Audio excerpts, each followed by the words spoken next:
അതുകൊണ്ടാണ് അർജുൻ ഞാനൊന്ന് പ്രസാദിലേക്ക് കൂടി പോവുകയാണ്. ഇതിന്റെ ഒരു തുടർച്ച പ്രസാദിന് നൽകാൻ കഴിയും. CBI അന്വേഷണം വേണമെന്ന ആവശ്യം നവീൻ ബാബുവിന്റെ കുടുംബം മുന്നോട്ട് വെച്ചതോടെ പ്രതിസന്ധിയിലായത് CPIM നേതൃത്വവും സംസ്ഥാന സർക്കാരുമാണ്. കുടുംബത്തിനൊപ്പമാണെന്ന് ആവർത്തിക്കുന്ന നേതൃത്വം PP ദിവ്യയെ പിന്തുണയ്ക്കുന്നു എന്ന ആക്ഷേപം കുടുംബത്തിനുണ്ട്. CBI എത്തിയാൽ നിലവിൽ അന്വേഷണ പരിധിയിൽ വരാത്ത പലതും വിശദമായി പുറത്തുവരുമെന്നാണ് കുടുംബം പ്രതീക്ഷിക്കുന്നത്. TV പ്രസാദ് തിരുവനന്തപുരത്ത് നിന്ന് നമുക്കൊപ്പമുണ്ട്. Good morning TV Prasad. സർക്കാരിലും പാർട്ടിയിലും ഞങ്ങൾക്ക് വിശ്വാസമില്ല എന്നത് പരസ്യമാക്കുകയല്ലേ ഇന്നലെ കൊടുത്ത ഹർജിയിലൂടെ മഞ്ജുഷയും നവീൻ ബാബുവിന്റെ കുടുംബവും? Good morning Sujiya. അതിനുള്ള ഇട വരുത്തി വെച്ചത് സർക്കാരാണ്, CPIM നേതൃത്വമാണ് എന്നുള്ളതാണ്. അതായത് ഈ ഘട്ടം വരെയും അത് മഞ്ജുഷയായാലും പ്രവീൺ ബാബു ആയാലും, അതായത് നവീൻ ബാബുവിൻ്റെ ഭാര്യയായാലും നവീൻ ബാബുവിൻ്റെ സഹോദരനായാലും പാർട്ടി നേതൃത്വത്തിനെതിരെയോ സർക്കാരിനെതിരെയോ ഒരക്ഷരം പറഞ്ഞില്ല എന്നുള്ളതാണ്. അത് അവരുടെ ഒരു വിശ്വാസമായിരുന്നു. നവീൻ ബാബുവിൻ്റെ മരണം അത് നല്ല രീതിയിൽ അന്വേഷിക്കും എന്നുള്ള വിശ്വാസമായിരുന്നു അവർക്കൊരു പക്ഷേ അങ്ങനെ പറയിപ്പിക്കാതിരിക്കാനുള്ള കാരണം. പക്ഷേ അങ്ങനെ പറയാനുള്ള ഒരുപാട് കാര്യങ്ങൾ ഈ കേസുമായി ബന്ധപ്പെട്ട് ഉണ്ട് എന്നിരിക്കെയാണ് ഈ കുടുംബം ഈ പോലീസിലും അതുപോലെ തന്നെ സർക്കാരിലും പാർട്ടി നേതൃത്വത്തിലുമെല്ലാം പ്രതീക്ഷ വെച്ച് മുന്നോട്ട് പോയത്. പക്ഷേ ഒരു ഘട്ടത്തിൽ ഇതൊന്നും തെളിയാൻ പോകുന്നില്ലെന്നും അവരുടെ സംശയങ്ങൾക്ക് മറുപടി ഉണ്ടാകില്ല എന്ന ഘട്ടത്തിലാണ് ഏറ്റവും അവസാനമായി അവർ CBI അന്വേഷണം എന്ന ആവശ്യവുമായി മുന്നോട്ട് പോകുന്നത്.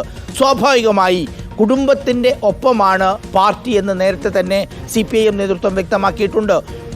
നവീൻ ബാബുവിൻ്റെ കുടുംബത്തിനൊപ്പമാണെന്ന് മുഖ്യമന്ത്രിയും അതുപോലെ തന്നെ സർക്കാരും എല്ലാ സംവിധാനങ്ങളും വ്യക്തമാക്കിയിട്ടുണ്ട്. അങ്ങനെയെങ്കിൽ ഈ CBI എന്ന് പറയുന്ന കുടുംബത്തിൻ്റെ ആവശ്യത്തെ സാധാരണഗതിയിൽ ഇപ്പോൾ സർക്കാരിനോ പാർട്ടി നേതൃത്വത്തിനോ എതിർക്കാൻ കഴിയില്ല എന്നുള്ളതാണ്. അവരുടെ നിലപാട് ആത്മാർത്ഥതയുള്ളതാണെങ്കിൽ CBI വരട്ടെ, കാര്യങ്ങൾ തെളിയട്ടെ എന്ന രീതിയിലേക്ക് സർക്കാരിൻ്റെയും CPIMൻ്റെയും സമീപനം മാറാനുള്ള ഒരു സാധ്യതയുണ്ട്.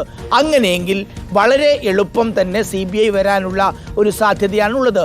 നിയമവൃത്തങ്ങളുമായി സംസാരിക്കുമ്പോൾ മനസ്സിലാകുന്നത് ഇത് CBIയിലേക്ക് പോയി കഴിഞ്ഞാൽ വളരെ എളുപ്പം തന്നെ, വളരെ പെട്ടെന്ന് തന്നെ CBI വരാനും അവർക്ക് കേസ് അന്വേഷിക്കാനുമുള്ള ഒരു സാഹചര്യമുണ്ട് എന്നുള്ളതാണ് CBIയുടെ ഭാഗമായി നിൽക്കുന്നവരിൽ നിന്നും നിയമവൃത്തങ്ങളിൽ നിന്നും മനസ്സിലാകുന്നത്. സാധാരണ CBIക്ക് ഉണ്ടാകുന്ന ഒരു പരിമിതി സുജയ, ഒരുപാട് കാലപ്പഴക്കം കഴിഞ്ഞതിന് ശേഷമാണ് ആ കേസ് അവരുടെ കയ്യിൽ കിട്ടുക. ഇപ്പോൾ 1 മാസം മാത്രം പഴക്കമുള്ള ഒരു കേസാണിത്. അതുകൊണ്ട് തന്നെ അതിലേറ്റവും പ്രധാനപ്പെട്ട CDR കൃത്യമായി ഇനി എടുക്കാൻ കഴിയും. അതുപോലെ തന്നെ ഏകദേശം 6 മാസം വരെ CCTVയുടെ ഫുട്ടേജുകളെല്ലാം കിട്ടും.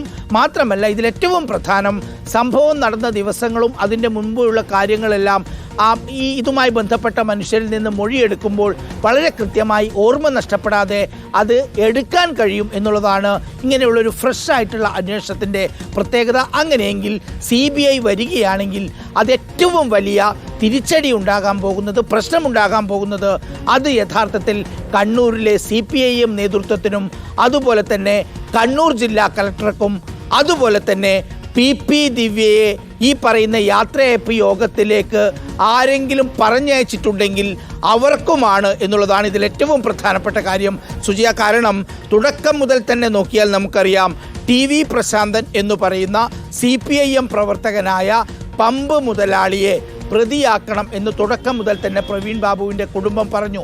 പക്ഷേ അത് ചെയ്തില്ല. അത് ചെയ്താലുള്ള പ്രധാനപ്പെട്ട കാരണങ്ങളിലൊന്ന്, ആ പമ്പിൻ്റെ യഥാർത്ഥ ഉടമ TV പ്രശാന്തനല്ല എന്ന നിലയിലുള്ള ഒരുപാട് തെളിവുകൾ പുറത്തു വന്നിട്ടുണ്ട്.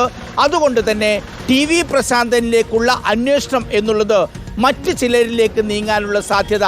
നവീൻ ബാബുവിൻ്റെ കുടുംബം TV പ്രശാന്തനെ പ്രതിയാക്കണം എന്ന് പറയുന്നതിൻ്റെ ഉദ്ദേശവും അതുതന്നെയാണ്. കാരണം അങ്ങനെ ഒരു യോഗത്തിലേക്ക് കയറി ചെന്ന് അസാധാരണമാം വിധം സാധാരണ മനുഷ്യർ ഉപയോഗിക്കാത്ത സിവിൽ ഡെത്ത് പോലെയുള്ള വാക്കുകൾ ഉപയോഗിച്ച് പ്രസംഗിക്കണം എന്ന് പറയുന്ന ഒരു ബുദ്ധി അത് PP ദിവ്യയുടേത് മാത്രമല്ല എന്നുള്ളതാണ് നവീൻ ബാബുവിന്റെ. എന്തായാലും ഞാൻ പ്രസാദിലേക്ക് തിരിച്ചെത്താം. CBI അന്വേഷണത്തിനെ എതിർക്കാനും അനുകൂലിക്കാനും പറ്റാത്ത ഒരു കുരുക്കിലേക്ക് സംസ്ഥാന സർക്കാർ എത്തുകയാണോ? CBI അന്വേഷണത്തെ എതിർത്താൽ ദിവ്യയ്ക്കൊപ്പമാണ് എന്ന ആ വാദത്തിന് കരുത്തു പകരം CBI അന്വേഷണത്തെ അനുകൂലിച്ചു കഴിഞ്ഞാൽ പാർട്ടി ദിവ്യയ്ക്ക് കൊടുത്തുകൊണ്ടിരിക്കുന്ന പിന്തുണ സംബന്ധിച്ചും വെട്ടിലാകും. CPIMന് ഇക്കാര്യത്തിൽ ആവലാതിയുണ്ടോ? അതിലേക്ക് നമ്മൾ എത്തും.